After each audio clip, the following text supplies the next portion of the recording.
Hi, this is Lex, and welcome to the Fintech Blueprint. It's your podcast about fintech, decentralized finance, digital banking, investing, robo-advice, artificial intelligence, and all the other frontier technology that is transforming financial services.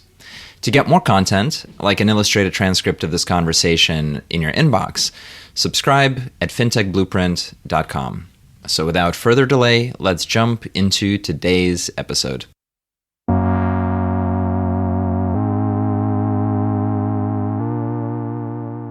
Hi, everybody, and welcome to today's conversation. I'm really excited to have with us Sean Bennett, who is the co-founder at Stronghold, a really compelling fintech company that we'll talk about. And we'll talk about applications, infrastructure, and the building of technologies in general as well. So with that, Sean, welcome to the podcast. Thanks very much for having me on, Lex. My pleasure. I think one of the treats for this year for me is just meeting new people and learning about new companies. And I think this year is really revealing the kinds of companies that are able to stick around, generate value, and have sustainability and sustainable advantage. And so I'm excited to double click on Stronghold and learn more. So let's start with a bit of where you come from and how you come to this industry. And in particular, I was really interested in, the beginning of your career where you were working as an independent software developer, because a lot of people have much more traditional paths. It seemed that you really explored how it was possible to build technology, and that kind of led you to entrepreneurship. Can you open those up for us a little bit? Like, what were your early experiences building software? Early on for me, building software started off as more of a hobby, a way to fund myself through college. So originally, I was planning on attending medical school, and that's indeed what I did for about 3.5 years in New Zealand. And through that time, as well as going to lectures and going to labs and, making sure I was progressing on that front, I was spending a lot of time building software. I jumped on those online platforms, Elance before it turned into Upwork, and was just building software for clients as a contractor. What really engaged me with that was the ability to, quite quickly turn thoughts in my head into, actual deliverables. That was super exciting for me. And the ability to, not just be building exactly to spec, but be able to, put my own spin or, treat it as a bit of an art form is what really attracted me to that. And I think that over time, what I realized was I was less and less interested in going down that traditional path of becoming a physician, right? There was a lot of rote learning. It didn't really give me space to be able to, I felt at least, think for myself or to go out there and build solutions to problems that I saw out there in the world. It was a little bit too, focused on a single thing. I loved a lot of the patient interaction and that piece, but I did feel a little bit boxed in. Growing up, a lot of it I wanted to start tackling, right, as I'm sure a lot of, entrepreneurs see all those problems out there. But the big one that I was always interested in was remittance growing up. So as a young person growing up in New Zealand, my mother was Filipino. She would send money back to our family back in the Philippines. And, 10 years ago, very, very different to today with, Western Union and the rest of those companies, TransferWise, very, very digital focused these days, but back then very manual, much more expensive, huge delays, huge costs for what really were small amounts of money. I thought there has to be a better way of going about this. And serendipitously, the timing coincided with Bitcoin coming out and then, some of the advances in the crypto space from there. So that's really what took me from, okay, I'm seeing these problems. I know how to build software. Can I go and have a stab at some of these things myself? Quite naively, right? To think that I could do something just as an individual, but it was that's how I started off. Just start building technology and see who I can meet in the space. So that's really what took me off. One of the things I wanted to just push on a little bit more, because I think it's probably informative for how you might think about the world, is what is it like to be a software developer that works on a lot of stuff versus one that is working on, a dedicated project? Like, no normative judgment on my end about like working on a big project versus working on a lot of projects, especially because I think when you are working on many projects, you're sort of acting as somebody who's running a business, with the clients being people for whom you develop the software. And then at some point, when you have your own company, your own sort of tech startup, you're running a business where the development of the software is in the service of the end clients, the end customers.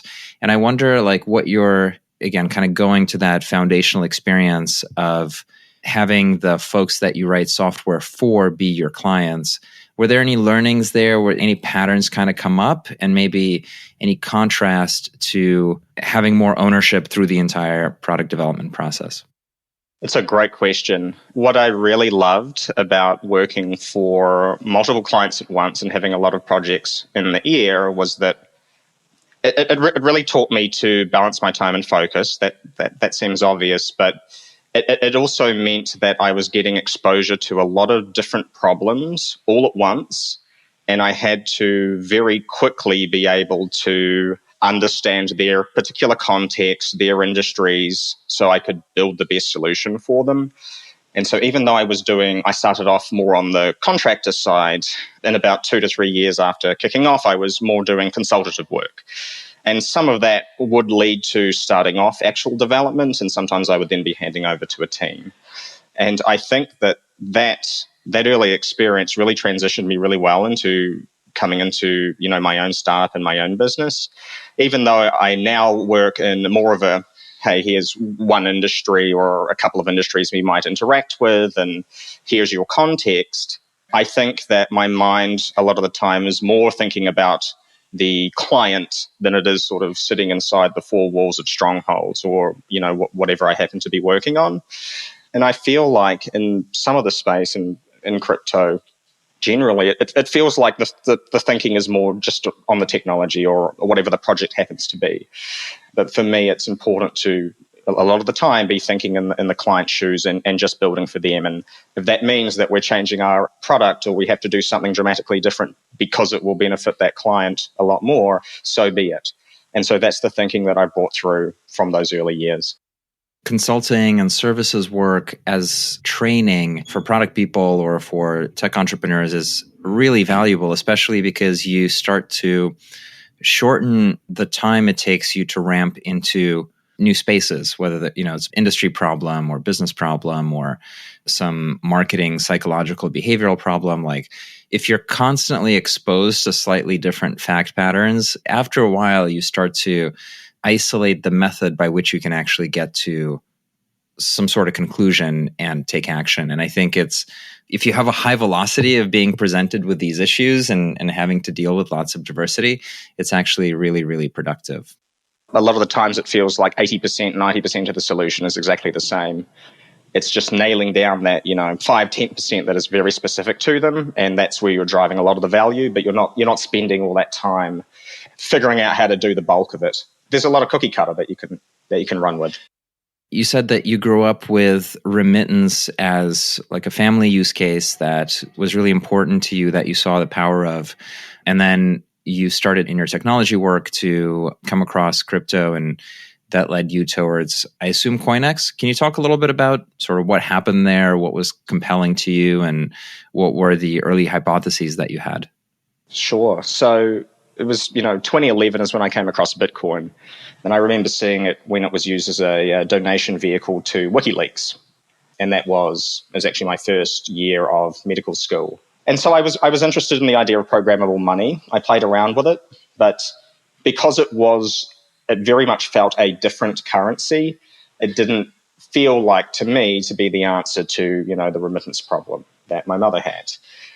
When Ripple or OpenCoin finally went to open source their ledger, now called the XRP ledger, that's when the coin dropped for me, because what they were proposing at the time was putting sovereign currency, so good old US dollar, Australian dollar, New Zealand dollar, whatever it happened to be, on top of blockchain technology. And it was at that point I thought, okay, this is something that I'm going to jump headfirst into, because it, to me, that solved the problem of having that, disintermediation of the transfer, but it was still a currency that people knew and understood, and you wouldn't have to have the exchange problems. So it was really that made me decide to jump into the space. And so that's when I went ahead and started Coinex, which was a stablecoin issuer on top of the Ripple network. And so I issued those three stablecoins, US dollar, Australian, and New Zealand. And there were other stablecoin issuers on the network. So essentially you could on-ramp your funds in one country, send them to, another off-ramp, wherever that happened to be, Philippines, for example, off-ramp, and get the funds to that person a lot more cheaply and fast. So it was really the tokenization aspect that got me excited about the particular technology. You were painfully early to both stablecoins and programmable money, right? This was 2015-ish? Earlier than that, actually. So 2014, and I kicked off right at the end of 2013. So painfully early, too early. Can you define in that moment what to you an off-ramp was? Like, was it a bank account that you would open up in different geographies, and so you kind of like transfer-wise balance between the bank accounts? Was it some sort of payment rail, merchant relationship? Like, what were the on and off-ramp mechanics? And then for your point about stablecoins, I'd also like to understand, the word is so magic now, stablecoin, but what it meant for you at that time as well. Yeah, so on and off ramps looked a little like exchange accounts, or they looked more like wallet accounts do today. Ripple had this overlay which was taken down as they changed strategies, but earlier on, it was like a single wallet interface that had connections to all of the stablecoin issuers that happened to connect onto their ledger, right? And these issuers included actual exchanges, as well as, digital wallet providers or dedicated issuers like what I was running. And so you would sign up for the service, and there were a few other alternatives, and essentially just connect in your, credentials for the actual on and off ramps. So I guess the closest would be, you could think about like an Apple Pay where you have to, connect your individual cards, although it was you're probably going to get money in and out of a bank account. But that's how the interface worked. This was in the Ripple network, is that right? Yeah, back in the day. So this, I think, existed until maybe mid-2015 before a change in strategy. Although it's interesting to see that they're actually pushing stablecoins on their ledger once again in the last, year or so. So that's how the on and off ramps worked. And stablecoins here were almost all the same. They were one-to-one traditional currency backed, money sitting in a bank account. No one's doing any sort of, as far as I was aware, no one was doing any sort of investing or anything from those assets. It was just plain money in depository accounts. And you would interact with the stablecoin. Everyone was minting and burning by sending or redeeming money from those bank accounts. These weren't really stablecoins that were getting traded. There wasn't DeFi. So the usage of these was much more simple back then. The token was a claim on these pooled fiat accounts. And so it's like inserting a token into the TransferWise flow. It would be hard to predict at that time that these assets would become not money movement mechanisms, but actually financial instruments for holding cash inside of portfolios, which is a very different use case. So how did that go, and how did the hypothesis work out, and kind of what did you take away from that to your next experience? From a technology point of view, it was all good and well. Early regulatory landscape was ill-defined. Certainly there were some obvious hurdles to overcome, like AML, KYC, and whether participants on the network, so the other stablecoin issuers, implemented that was sort of 50-50. So that made things a little bit difficult because if you were almost, I think it was clear that these services fell under those regimes of regulatory oversight, and if you subjected yourself to that, you couldn't interact with parts of the network that didn't. And certainly parts of the network felt that they weren't going to, come under that regulatory oversight. So that was a big challenge early on. One of the other challenges was just getting user adoption. There were a lot of players on the network who were just like me, very, very technology focused. Marketing was poor. No one knew how to really acquire users without too many, remittance pathways open. just the ability to send money anywhere in the world wasn't realized. There were very, very few actual corridors you could send money through. So I think the whole thing to me, in hindsight, felt like a great proof of concept for how the technology worked. The best thing I got out of it personally was connection into some of the organizations that were running there, as well as getting connected to Silicon Valley, because at the time I was still in a college town in New Zealand. So that's what I really got out of it. Quite quickly, I think everyone realized, all the businesses who were early on there, that, hey, we're not going to make revenue doing this right now. And so things started winding down, and I wound down Coinex mid-2015, I think. I want to move us over to the next founding experience that you had. How did you get into that? What opportunity did you see? And what was the thread? It sounds like you saw the need for KYC, for regulatory compliance and things of that nature.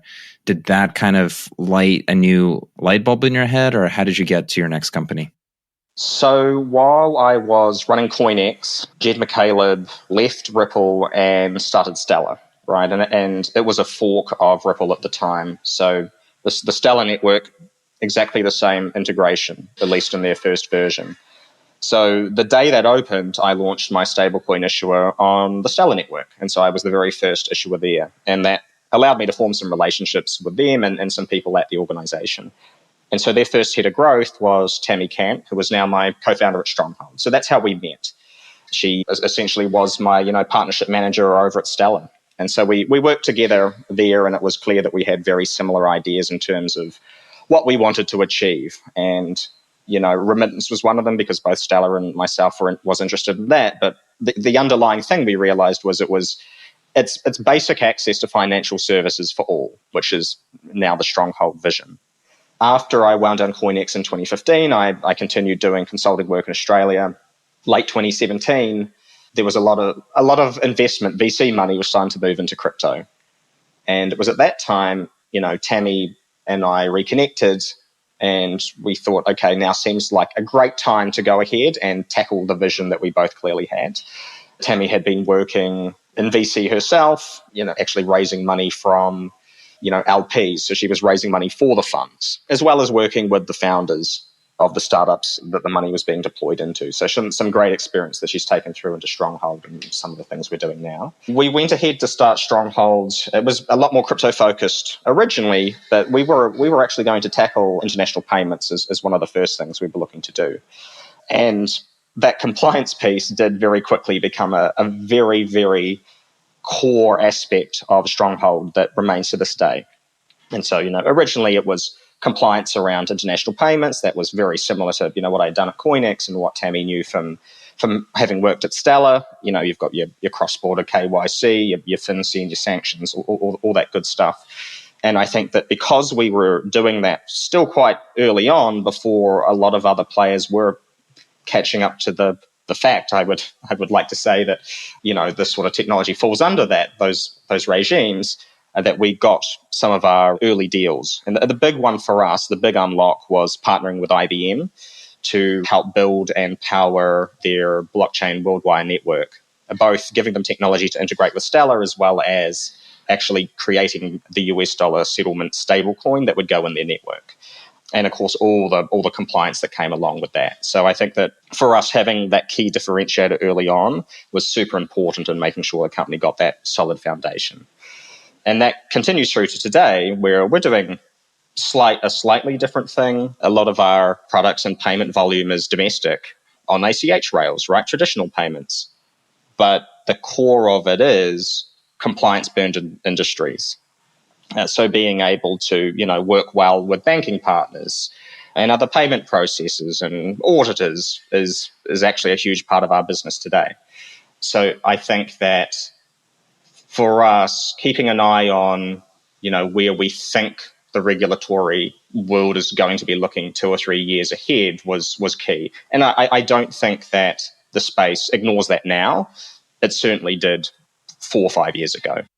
It's quite compelling that your work on early stage technology and trying to engage with Ripple as a crypto payments network and with the idea of stablecoins and encountering the regulatory resistance has actually opened up for you this appreciation for banks and for infrastructure and for powering things up in the right way. Because I think a lot of people, they like rage quit. Like, you didn't choose the easy path, right? Building on Ripple or Stellar or for IBM is harder than at the time building for and on, Ethereum or Polygon.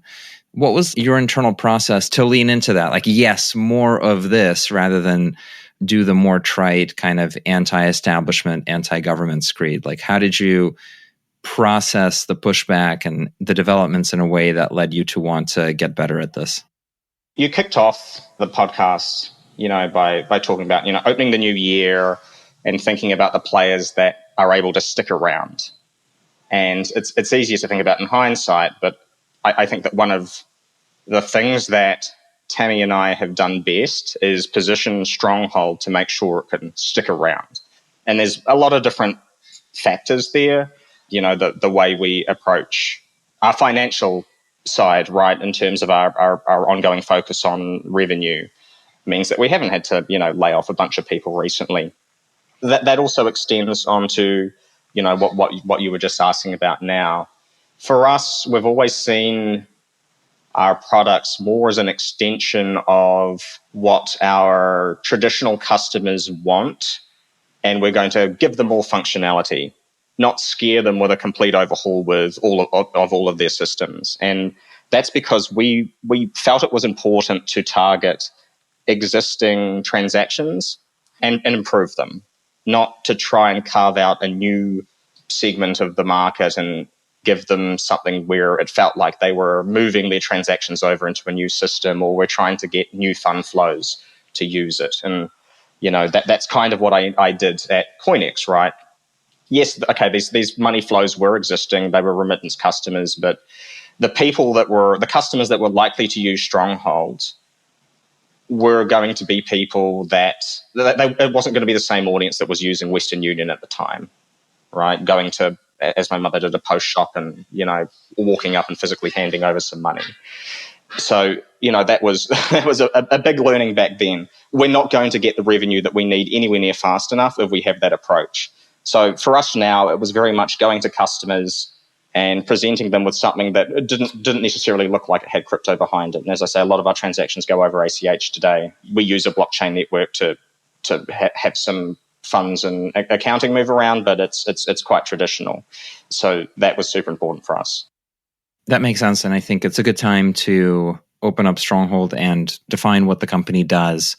In particular, I think this relationship between you're wanting to focus on payments and an embedded finance story, like a payments infrastructure story, but at the same time using blockchain tech underneath. I think the way that you're mixing those two is quite interesting. So I'd love to hear more about that. And I think it also reflects the shape of demand that you're talking about, where with Coinex, you're going after basically two probabilities, people that are interested in trying out the Ripple network and also people who are trying to do remittance, right? You multiply the probabilities, you have a very low market. Whereas I think as you realized, going after existing demand with just a solution that is better is much more powerful. So I know this is quite a leading question, but I think if you could open up what Stronghold is, how it came about, and then this relationship between the value proposition and the positioning to the customer versus using blockchain tech underneath. Our vision is to be able to provide accessible financial services to all. And we want to achieve this by bridging between the worlds of, the traditional payment network and sort of reaching into the new innovative space, blockchain, crypto, to kind of grab the value that exists there and then bring that back to our customers who feel a lot more traditional, right? That's sort of the way we think about it now, as opposed to giving them the innovation directly in their face. And so, we're a payment processor. We provide our infrastructure via APIs. Our channel partners are technology providers who are building, point of sale systems, e-commerce solutions, and pushing them down into their merchant base. So when it comes to, checkout, Stronghold's payments are embedded in there. And our focus is on compliance-burdened industries. So, ones that might have problems using traditional processes or getting banked for a variety of reasons. You could think of age-gated industries, alcohol, licensing problems, gaming, gambling, cannabis, those sort of things. Those are the spaces in which we excel because of our strong, compliance aspect and our own banking relationships. And so, the way we go about it, thinking about that bridging into the blockchain or crypto world, our customers use our traditional payment systems. A lot of the time that's ACH. We do have the ability to process cards as well. But when they want to use some of the other solutions that we provide them, those might happen to be powered by blockchain or DeFi. And the one that has the most demand is our merchant cash advance product. It's essentially an advance on their payment processing volume. So it looks a bit like a capital loan. And these are customers that would not be able to access these in the traditional world at all, right? Because of the, aforementioned banking problems. So this is really us living the vision in real time, being able to provide these companies that are otherwise discriminated against with the capital they need. And we're able to provide that by using DeFi on the back end. So, our customers are logging into what looks more like traditional banking software, making applications for their cash advance. They're receiving the money just in their bank. They haven't had to touch a crypto wallet, MetaMask, anything like that. But on the back end, we can power that through DeFi lending pools, right? We're able to write a certain amount off our own balance sheet, but we need help in providing the capital that our customers are demanding. And so we've sort of got one foot with our customer. It looks traditional. The other foot can be very, very crypto focused, right? And so we're able to have, today it's a private group of investors investing into lending pools. They're using MetaMask or whatever tooling they want to use, fully crypto on that side.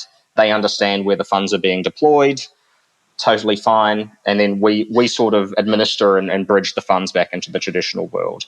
So that's really how we think about those two pieces now. It's taking me a bit to connect the dots because you've got three things here kind of going on in the positioning, and it's a bit unusual. There's one thing which is commerce, payments, processing, right? So when I look at your site, I've got lots of stuff for merchants on checkout, like rewards, real-time payments. So that tells me when you think about your customer, you think about merchants or platforms that have merchants and have like e-commerce flows. Number two, you've mentioned merchant financing. So that makes me think about sort of the prepaid revenue, SaaS type underwriting that we've seen in a bunch of fintech companies, last year, where it's another revenue source and you're doing digital lending and you're underwriting based on the quality of that revenue. And then, separate and apart from that, I've seen IBM blockchain and you're talking about DeFi. So it's quite novel to try and combine all these things. What's the mix of these things together? Like, how do you prioritize? How do you make sense of it? For us, the core is payment processing for our merchant customers, right? And that's really driven through the channel partners who are building the solutions. The extent to which we look at these other things really is just how much do we need to engage with these other spaces like DeFi to provide the value back to our core customers? In terms of the product that is getting the most demand, we don't feel like we're inventing the wheel there at all. Square Capital and their financing product, which is merchant cash advance essentially, is where they make a bulk of their revenue. And so when we were looking at the space, we pulled their finance documents that are public, and we saw that. We thought, wow, okay, that's how they make their money. Why aren't we doing the same? We have a captive audience of customers who can't access that product any other way but really through us. Let's offer it. Okay, great. Let's start that off. And we started, writing that directly off our balance sheet, which is, thankfully possible for us because we're focusing on revenue. So we had the ability to do that for a while. But how do we grow that? Okay. Can we go and get traditional funding ourselves? Not for this space. Makes sense to go into DeFi and get those investors that aren't so concerned about where the money's going and are looking for outsized returns, which we can provide in the space because, again, our customers, they don't have any other option. And so it was really just to the extent we needed to do that we need to focus on that piece. So it doesn't feel like, hey, we're focusing on A, B, and C. We've got a sole focus on our merchant customers, but we had to sort of reach out and extend, our arm out into that space to grab that value, to bring it back to our merchants. So that's really how we think about it. How international is your merchant footprint from a geographic perspective? That has changed over time. While previously we had merchants in, I think it was about 8 countries, right now we are 100% focused on domestic US. And we had to make the tough decision to close off some of our contracts. It would have been early 2020, around the time COVID hit. And that was just a self-preservation measure, making sure that we were prepared for whatever was going to happen there. So 100% domestic, but we are looking to expand in North America in the coming year. I wanted to just follow up on the underwriting and the DeFi. On the underwriting decisions, what kind of data are you using that flows through to help you make sense of, if a particular merchant is a worthwhile risk or not? And then, what are some illustrative rates that the merchants borrow on? Sure. So in terms of the data we collect, the obvious one is we process payments for our customers. We're able to see that at minimum, we know, on average, how much they're processing, week to week. The bulk of our data, though, really comes from the compliance burden piece. And here's where compliance and, the struggles of onboarding merchants and compliance-heavy industries actually becomes a blessing in disguise again. Because we have to make our merchants jump through hoops in terms of providing us financials and extra disclosures and ownership documents and, the whole gamut of onboarding when they come on board with us for payments. It means that anything we do with them subsequently can feel sort of low documentation because we've already done it, right? Or there's already a cadence of them having to update us with certain information.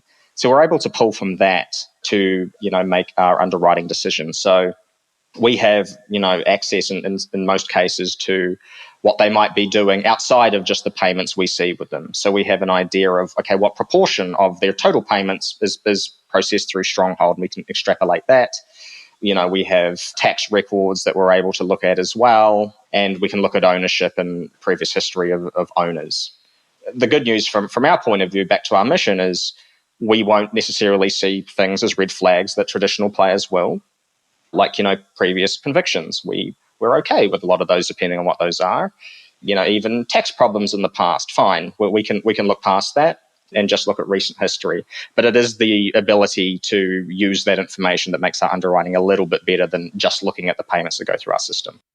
It's quite interesting because there are often very similar problems that digital lenders have that emerged out of peer-to-peer lending. So Lending Club had the same issue, OnDeck had the same issue, and they solved it in different ways, which is once you get to sufficient scale, actually peer-to-peer doesn't work, and you do need just a source of capital on one side. And that source of capital can be private equity, it can be hedge funds, it can be high net worth individuals, but building out the funding source for financing your risk is like a different business than building out the underwriting practice and generating enough leads that need to be underwritten. I think it's quite interesting and novel to try and use Web3 investors as a funding source for traditional companies. Can you talk a little bit about which chain you're using and what sort of protocols? And then, again, going back to the shape of the asset class, what kind of returns are being generated? So in terms of protocol that we're using, we're on Ethereum for this particular piece.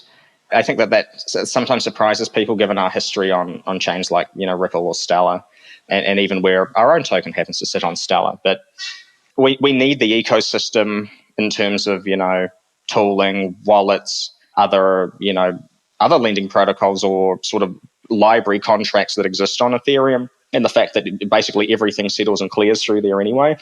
It was an obvious pick for us to go and sit on Ethereum. We're not high transaction volume on the lending side in terms of a lot of transactions going through the network, so we didn't mind Ethereum and the costs associated with that and block times. It was fine. It seems like the safest, most intuitive pick for us. If we were to ever decide to open up to retail, which is something we could consider later, maybe then we would take another look at things. But, just sticking on the private institutional money side, Ethereum was a great choice. Returns for us are interesting. We do not have an interest rate on the merchant side because it's a cash advance. It is not a loan. While I can't talk to the returns that flow back through to the lenders, I can give you some indicative interest rates to the merchant customers. So what we're seeing there is you're seeing late 10s to early 30s in terms of what their effective interest rate ends up being. And that it does feel quite high, but the impact to our customer is immense in terms of what they're able to do with that capital, and that is acceptable to them. And they love it, and they keep demanding it even at what might sound like quite a high effective rate. So, obviously you can sort of think about what we're able to return back to our lenders given those relatively high numbers. So the way I read it is actually really encouraging because you've had this early life experience of being fast to on-ramp different customer problems, and then the experience of building out crypto-dedicated software, really sort of using crypto or alternative crypto networks for their own purpose. And then in building out Stronghold, which is a business focusing on commerce and merchants and their set of needs, it sounds like Web3 and the existence of Web3 is just another tool. It's like, if I want to design a website, I'll use CSS. If I want to access capital, I'll use DeFi because that's where modern capital is. And in many ways, that feels like the best place to be. Like that's how we should treat, at some point, Web3 as just a digital source of funds in the case where you want it. And I feel like somebody who might have not had the background that you did in trying to build a crypto remittance business wouldn't have even thought that that was in the toolbox. That's exactly right, or would have spent a lot of time trying to figure out how to quickly implement it into the business. For us, the actual process of implementing MCAs, excluding how we went around underwriting, happened in the matter of days for us. And so we were able to prove it out without feeling like we were losing our focus. And very quickly that MVP showed incredible returns, and that's when we built it into a full product. Yes, it helps power our product, but also just being able to experiment on that really quickly, very fast feedback cycle, that was the real power that, both Tammy and I got out of our backgrounds and bringing that into Stronghold, I think. You have a tool in your toolkit that others don't, and that gives you a lot of power. One kind of last thing I wanted to just ask you about are the trends in commerce that you see emerging now. We've gone through this COVID cycle, which created a huge boom for digital shopping, and everybody thought that behaviors would permanently change with customers preferring the sort of like Netflix, Deliveroo, Amazon, Neobank, Revolut world forever and ever. And that went up and it went down. And although there is an underlying growth curve that shows adoption of e-commerce continuing, it feels a little bit like a slowdown relative to the recent peak. What have you noticed in this world, in the e-commerce world? Like, what are the trends that you see based on software that you provide and the customers that you have? Well, it's absolutely impacted our product decisioning. Our major focus right now is back on in-store experiences because, a slowdown, absolutely, a decline, absolutely, in terms of e-commerce. People are wanting to go back in store. They want that experience again, it seems. So for us, improving our digital in-store presence and flows is one of our key pieces. And the other one is loyalty. We're finding that our customers, even more than before, want that whole experience around, the brands that they like. And I think, a couple of years ago, they were going to brands that were easier to get to in the middle of a pandemic. And now they're ready to go back and travel to places that they actually love. So that's another key thing that we're looking at. So in-store and loyalty and customer engagement. That's what we're really focusing on right now. And that's where we see the next 3 years at least. Really interesting stuff, and I think quite insightful for how people should relate to technologies as tools to solve problems and wrap those solutions around the current market reality rather than necessarily get religious about the political things that they stand for. If our listeners want to learn more about you or about Stronghold, where should they go? I'd point them to Stronghold's social page, stronghold.co/social. All our links are there. Sean, fantastic to have you. Thank you for joining today. Thanks very much for your time, Lex. Hi, everyone. That's it for this week's episode of the Fintech Blueprint. For more technical deep dives into all things fintech and decentralized finance, check out fintechblueprint.com and grab a free subscription to the newsletter. This is Lex, and I'll see you next time.